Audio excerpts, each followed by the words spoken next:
here's the old green bridge, and I thought it had been torn down, but here we are. Okay, so here's the green bridge. Sergeant Cross took me and Private Bajoni, and we were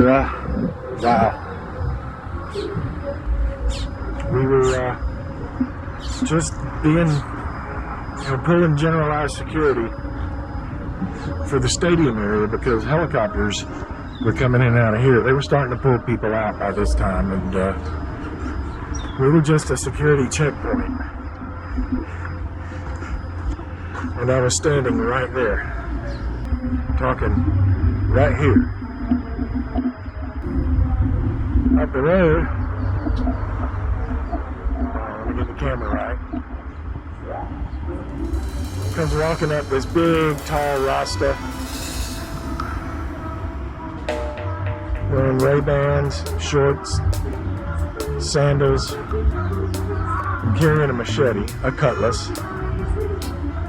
And he's walking up saying something, we can't tell what it is. And Sergeant Cross said, "Watch him, Silas." But his thing was, he was the caretaker in the cemetery up here. Oh my God, the rum shop is still there. That ain't the same rum shop, it can't be.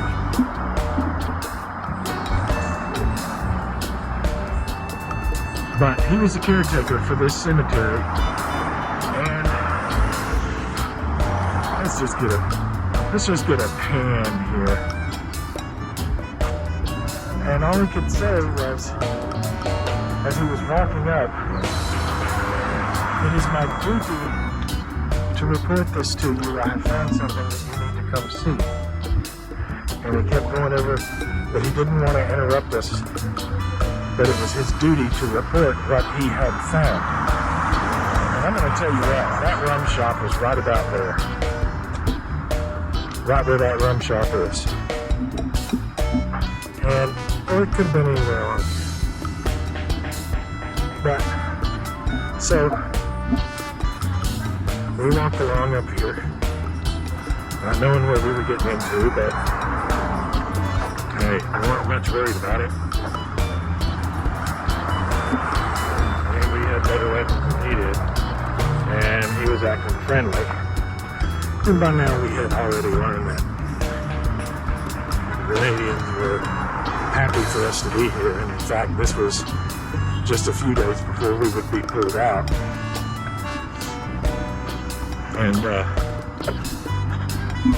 so he brought us up to the cemetery.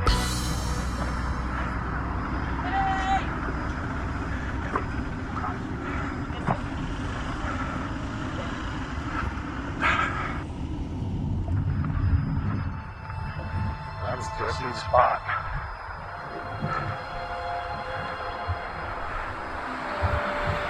Yes, we can do it.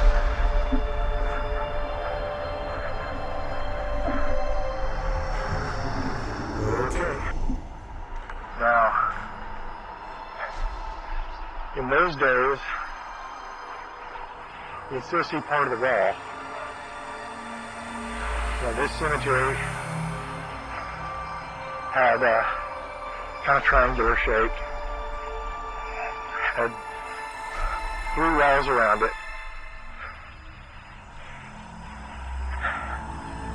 and he led us to a spot over here.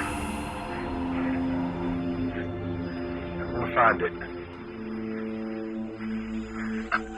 Oops, not to fall and bust my behind. I think it's pretty amazing that this tree is even still here. I remember it.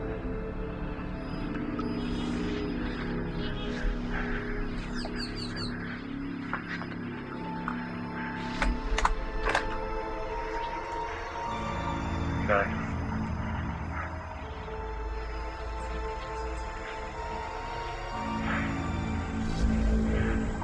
There's some open graves right about here. I mean, just on the other side of this tree. And the caretaker pointed us to, there were 2 open graves that were filled with weapons. RPGs, mortars, AKs, a couple of Dragunovs, that kind of thing. And he wanted us to see them. Good afternoon. Good afternoon, sir. Taking pictures? Well, I was in this spot on November 1st, 1983, when the caretaker, I was standing guard duty down at the Green Bridge, and the caretaker of the cemetery came and got me and another private and my squad leader and told us that he had something that it was his duty to report. And so we came here into the cemetery. And right out here, there were some open graves, and there were a bunch of weapons. RPGs, Dragunovs, AKs, mortars, that kind of thing, you know? So you were a soldier? Yes, sir. In the United Army? Yes, sir. And And you know, you have to be somebody like this to come in and... huh? You have to be someone like this to come in here because most white people wouldn't walk into the cemetery like this. Well, I've thought about this place. I mean, this is where I celebrated my 19th birthday. And I had my first Guinness in a little rum shop down there next to the Green Bridge. It might even been that's probably.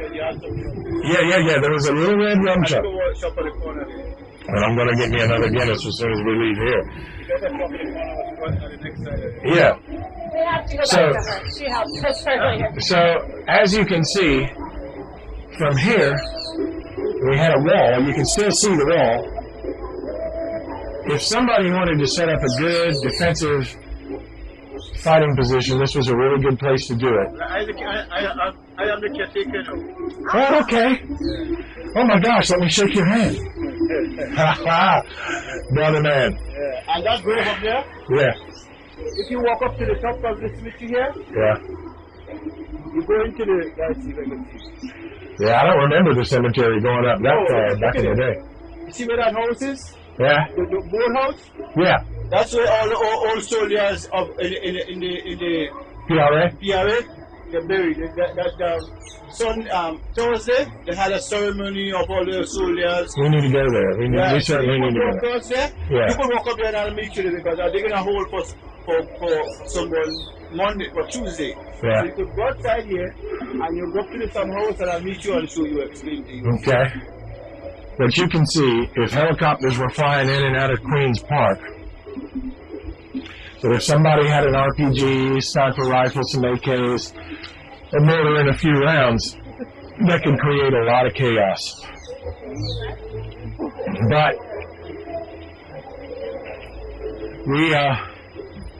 while we were, checking for booby traps and pulling the weapons out of the grave, the caretaker had quite a crowd gathered up by the gate, and they were watching, and by the time we walked out of here, there were about 30 to 50 people out there just looking at us, Yeah.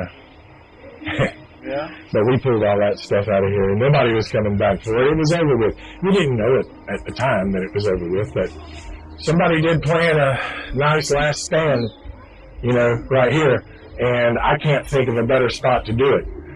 Certainly, you could hold out. If you had enough ammunition, and even if there was just a few of you, you could really create some damage if you wanted to from just this location here, given what was going on right over there. So, my name's Brad. Nice to meet you, sir. Yes, sir. Okay, so we're going to get, Ronald's going to take us to where PRA soldiers are buried, and I think that's some place to go. Because I want to go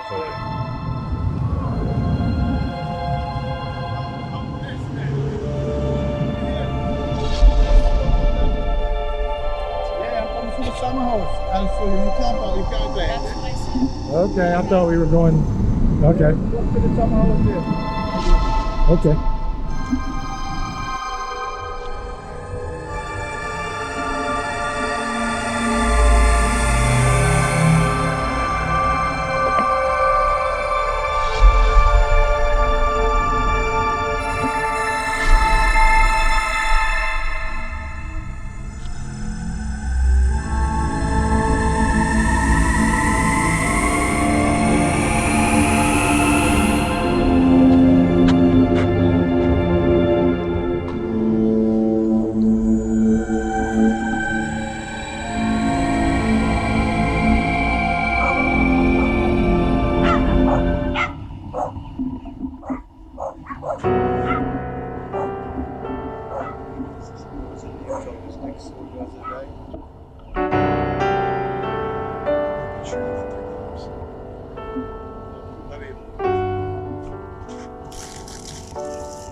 I know that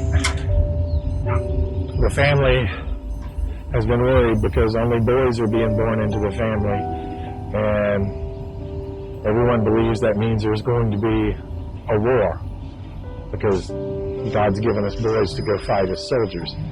But here's what I'm going to tell you. I was my mother's firstborn, and I was born in 1964, and this was only a few years after the Cuban Missile Crisis, and the world was living in a lot of fear over war and the destruction of war. But when my mother, see, back in the day, you didn't know if you were going to have a boy or a girl until they were born. You didn't know in advance. And when my mother held me in her arms for the first time and saw that I was a boy, she was afraid, just like you, that her son was going to have to fight in a war. And she prayed to God that I would not be killed in a war. 17 years and 4 days later, I signed up to go to war. But I got what I asked for. But because of my mother's prayers, here I am. And so this is what I'm going to tell you about our grandson. There's nothing more powerful than a mother's prayers.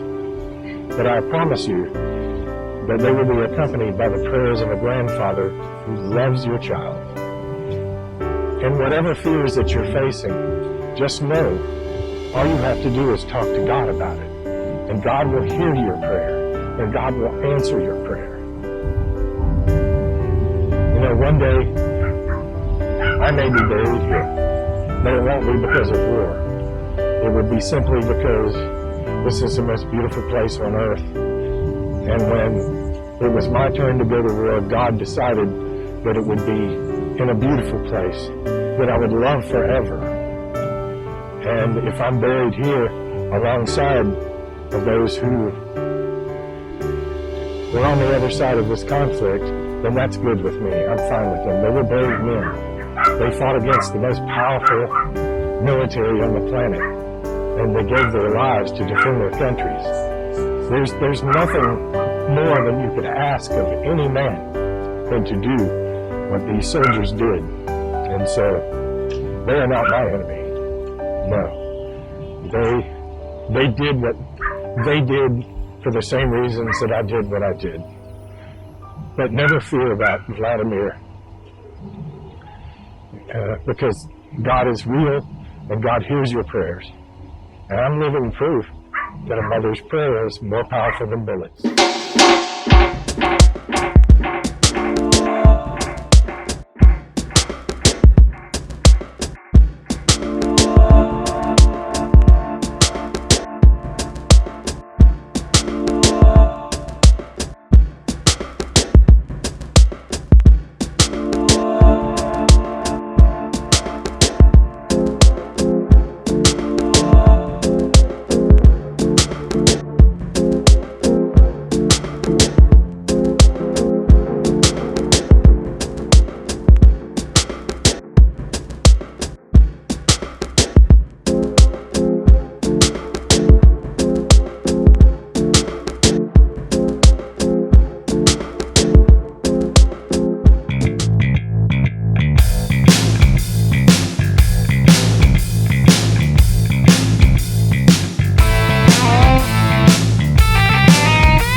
All right, baby.